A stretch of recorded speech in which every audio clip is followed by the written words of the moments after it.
Sat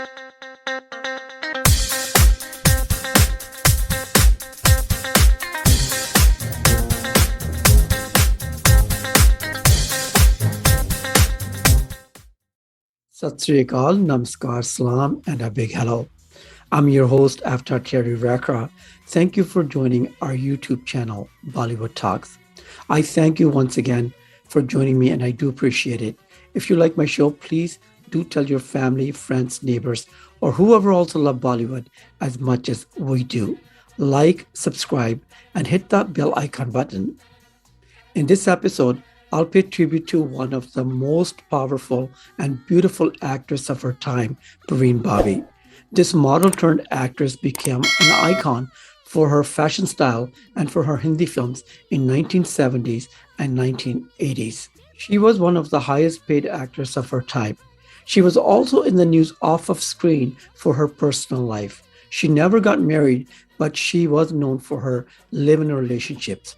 Her relationships with actor Danny Denzongpa, Kabir Bedi, and filmmaker Mahesh Bhatt are still talked about today. Parveen Babi was diagnosed with paranoid schizophrenia and faced mental health issues. She became a recluse later on in her life and was found dead in her apartment all alone at the age of 51. So join me in Bollywood Talks as I celebrate her life by talking about her career, and her films.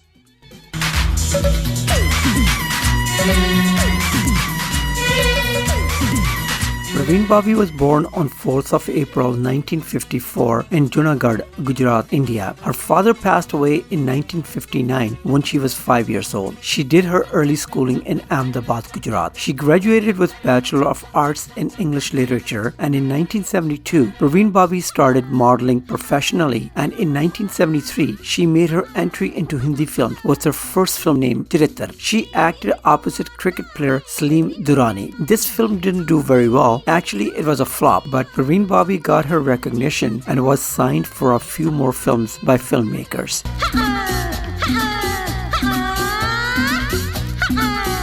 Parveen Babi first got recognized for her role in 1974 film Majboor. Audience loved her role as Neela in this drama film. She solidified her position as the top heroine in 1975 in action drama film Diwar with Amitabh Bachchan and Shashi Kapoor. Diwar established her as a leading lady of Hindi films. From 1970s to 1980s, Parveen Babi appeared in a lot of super hit films. Parveen Babi was one of the most successful actresses of her time, along with Hema Malini, Rakhra, Shabana Azmi, Samita Patil, Zeenat Aman, and Rakhi. Parveen kept giving hit film after hit film. Most notably, in 1975, she did KAALA Sona with Feroz Khan, Chandi Sona in 1977 with Sanjay Khan. Parveen Babi's other successful films that cemented her position as a leading lady of Hindi cinema were Amar Akbar Anthony in 1977, Suhag in 1979, Kala Patthar in 1979. In 1980, she acted in The Burning Train and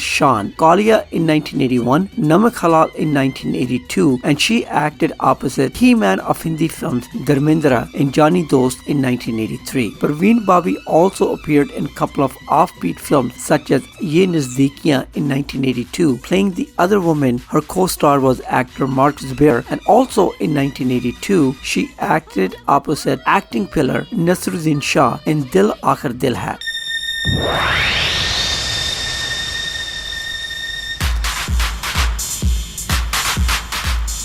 Parveen Babi's personality was different from typical heroines of Hindi films at the time. Her, along with Zeenat Aman, looked westernized. Their clothing style was westernized. Their chiseled, well-toned bodies and westernized accents were totally different from typical stereotyped heroines, so they didn't fit into typical village desi Gharelu girl roles. Parveen Babi mostly starred in westernized and sexy, glamorous roles that established her as a top heroine. Filmmakers changed their stories to fit Parveen Babi into their films to cash in on her popularity. Her and Zeenat Aman were the sex sirens of Bollywood. In fact, Parveen Babi and Zeenat Aman did act together in a couple of films. They acted together in 1982 in a film called Ashanti, which was inspired by American television show Charlie's Angels. The third role was played by actress Shabana Azmi. They also acted together in 1983 film named Mahan.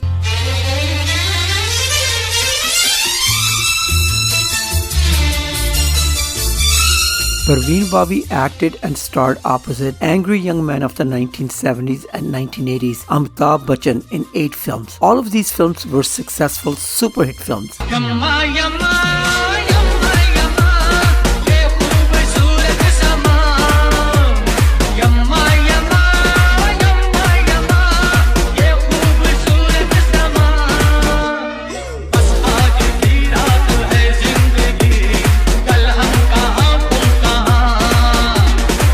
But for some reasons unknown, something happened later on in her career. She could not get along with Amitabh Bachchan. She could not stand him. And they complemented each other very well with their own acting styles. But she accused Amitabh Bachchan of wrongdoings, and later Parveen Babi accused Amitabh Bachchan of having connections with the underworld and hiring people to kill her. Parveen Babi did suffer from a condition called paranoid schizophrenia, and Bollywood shrugged it off as her having illusions and drugs.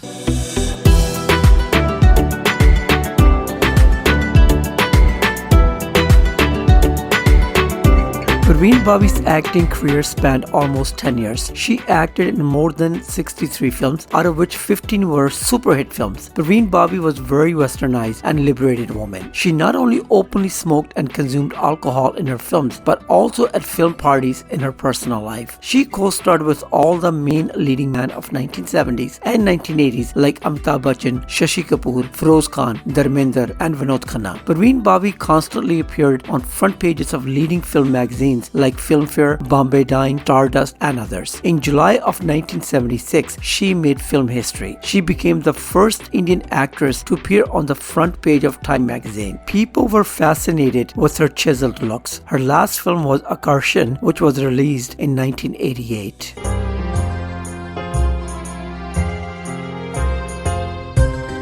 Parveen Babi never got married, but was always linked romantically with her co-stars. She became famous for her personal life and relationships as much as she was famous for her films. Parveen was in a relationship with Indian actor Danny Denzongpa for 4 years. After they broke up, she got involved with the international actor Kabir Bedi, who was in an open marriage with dancer Pratima Gauri. They were in a relationship in the 1970s. Kabir Bedi mentions his relationship with Parveen Babi in his book The Stories I Must Tell. After Parveen Babi's relationship ended with actor Kabir Bedi, who went to Italy and became a star with the TV serial Sandokan.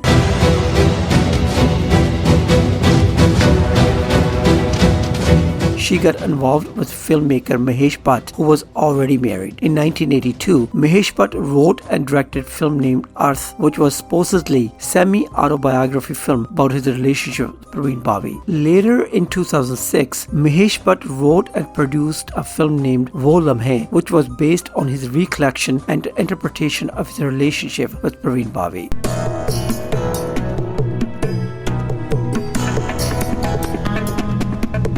Parveen Babi disappeared from Hindi film scene and left India in 1983 without telling anyone. This created a lot of rumors to circulate about her. A lot of these rumors were fake, exaggerated and baseless. It's written that she left India with 2 of her friends to find her spirituality and spent some time in California and Houston. Parveen Babi came back to India in November of 1989, approximately 6 years later. She stayed away from films and people associated with films. She became a writer, painter and interior designer.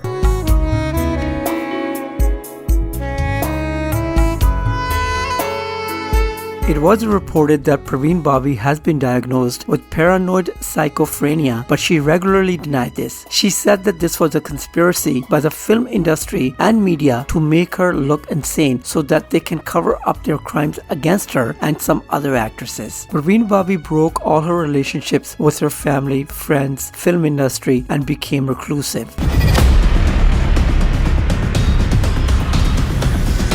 In April of 1984, Parveen Babi was suspected and arrested in USA at John F. Kennedy International Airport after she failed to show the authorities her identification papers. She was arrested, handcuffed, and detained in a hospital with 30 other mentally disturbed patients. Parveen Babi accused many Indian film industry personalities like Amitabh Bachchan of wrongdoings against her, as well as foreign dignitaries like Bill Clinton, actor Robert Redford, Prince Charles, British government, French government, Al Gore, a US government, and many others of conspiring to kill her, but her petition in court was dismissed due to lack of evidence.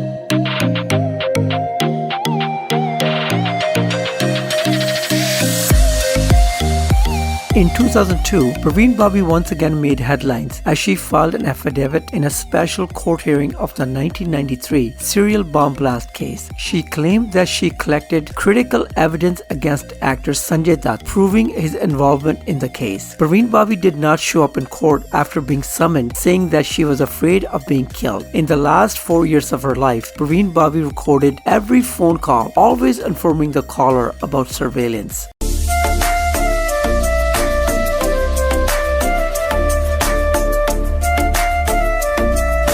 Parveen Babi was found dead on 22nd of January in 2005 in her apartment in Mumbai after some residents informed police of foul smell coming from the apartment door. She had not picked up her groceries and newspapers from her front doorstep for 3 days. Police suspected that she may have been dead for up to 72 hours before her body was found. The cause of her death was not immediately known. She was found to have gangrene on her left foot, a complication of her diabetic condition. A wheelchair was found next to her bed, along with a series of disarranged paintings, clothes, medicine, and old newspapers. Autopsy reported that her body showed there was no food in her stomach, but some alcohol, which was possibly from her medication. And it was found that it's possible that she had not eaten anything for more than 3 days, and as a consequence, she starved to death. The police ruled out foul play and concluded that she died of total organ failure and diabetes.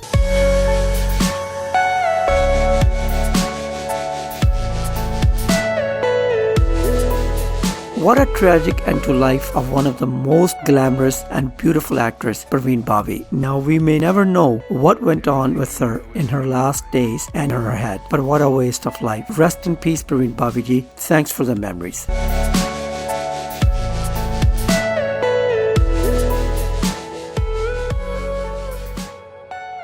Hope you enjoyed this episode, my friends. Check out my other episodes as well. Tune into my weekly live radio show for full musical episodes, or check my other podcasts. Please do like, share, and subscribe, as it helps me grow the channel. Keep those DMs coming at bollywoodtalks88@gmail.com. See you next time. Take care of yourself and of those around you. Stay blessed, everybody. Bye-bye.